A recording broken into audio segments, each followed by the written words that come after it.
नमस्कार मित्रों, श्री गणेशाय नमः। नारायणं नमस्कृत्यं नरं चैव नरोत्तमं देवी सरस्वतीं व्यासं ततो जयमुदीरयेत्। मित्रों, आज मैं बताने जा रहा हूं आपको निर्माण कार्य से संबंधित कुछ दिव्य सूत्र, जिससे व्यक्ति अगर निर्माण करे तो उसके भाग्य में चमक कैसे आती है, भाग्य में उत्तरोत्तर वृद्धि कैसे होती है। कुंडली में कुछ ऐसे योग होते हैं जिसके अनुसार व्यक्ति अगर अपने जीवन काल में कहीं भी गृह निर्माण के लिए नींव भी रख दे तो उसके जीवन में उत्तरोत्तर वृद्धि होने लगती है। आइए जानते हैं।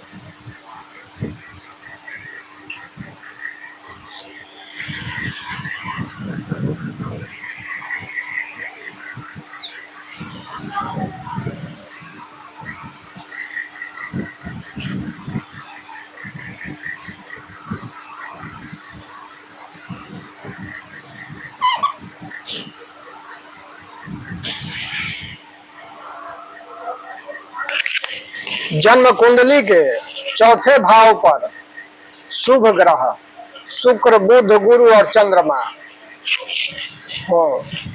इन चारों में से कोई एक ग्रह हो या चारों ग्रह हो और किसी पाप ग्रह की दृष्टि नहीं हो। इस चौथे भाव में शुक्र, बुध, चंद्रमा और शुक्र, बुध, गुरु और चंद्रमा, या चारों ग्रह हो या चारों में से कोई एक ग्रह हो और उस पर किसी भी पाप ग्रह की दृष्टि ना हो, तो ऐसा जातक अपने जीवन काल में गृह निर्माण अगर करता है तो उसकी वृद्धि उत्तरोत्तर होने लगती है।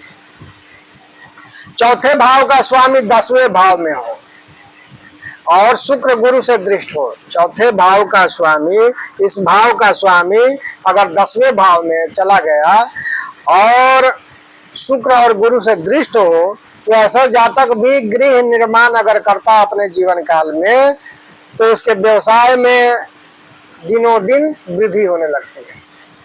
कुंडली में गुरु चतुर्थ भाव में उपस्थित हो और शुक्र या चंद्रमा से दृष्ट हो। गुरु चतुर्थ भाव में उपस्थित हो और शुक्र या चंद्रमा से दृष्ट हो तो ऐसे जातक निर्माण कार्य करते ही, कोई भी निर्माण कार्य गृह से संबंधित करेंगे तो निर्माण कार्य करते ही तुरंत समृद्धि उनको प्राप्त होने लगती है। शुक्र चतुर्थ भाव में हो और किसी भी पाप ग्रह से दृष्ट ना हो तो ऐसा जातक एक आलीशान घर बनाता है और घर के निर्माण करते ही दिनों दिन उसके आय में, उसके व्यवसाय में वृद्धि होने लगती है। 10वें भाव का स्वामी अगर चतुर्थ में हो और चतुर्थ भाव का स्वामी 10वें में हो,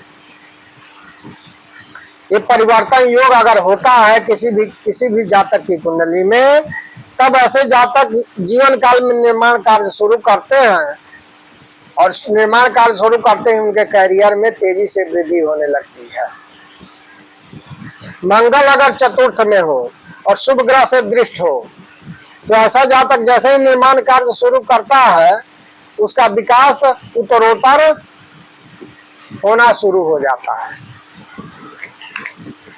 मंगल अगर चतुर्थ भाव में हो और शुभ ग्रह से दृष्ट हो तो ऐसा जातक अगर कोई भी निर्माण का कार्य करता है तो उसके कैरियर में उत्तरोत्तर वृद्धि होने लगती है।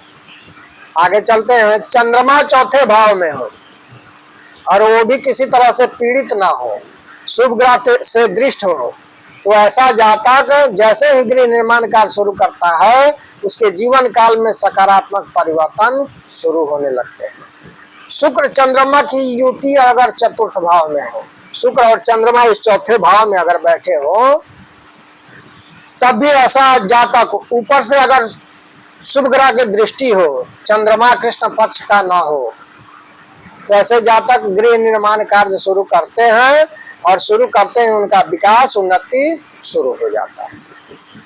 चतुर्थ भाव में राहु स्थित हो और वैसे राहु पर देव गुरु बृहस्पति की दृष्टि हो तो ऐसा जातक अप्रत्याशित धन कहीं से प्राप्त कर लेता है और उस धन से जब गृह आदि का निर्माण करता है, निर्माण कार्य शुरू करता है तो उसके धन में दिनों दिन उत्तरोत्तर वृद्धि होने लगती है।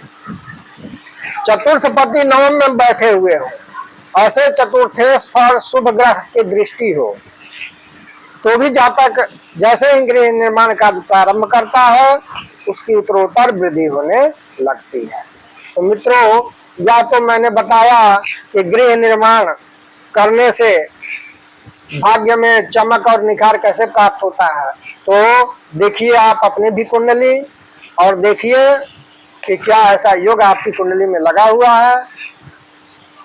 तो मैं तो यह तुरंत कहूंगा कि अब आप जो है गृह से संबंधित निर्माण कार्य को शुरू कीजिए और देखिए कि आपके भाग्य में उत्तरोत्तर वृद्धि होती है। प्रोग्राम कैसा लगा कमेंट करें और कुंडली से संबंधित जो भी समस्याएं हो उसको पूछें, लाइक और सब्सक्राइब करें और अपने इष्ट मित्रों पर भी इस वीडियो को भेजें ताकि वे लोग भी इसका लाभ उठा सकें। नमस्कार।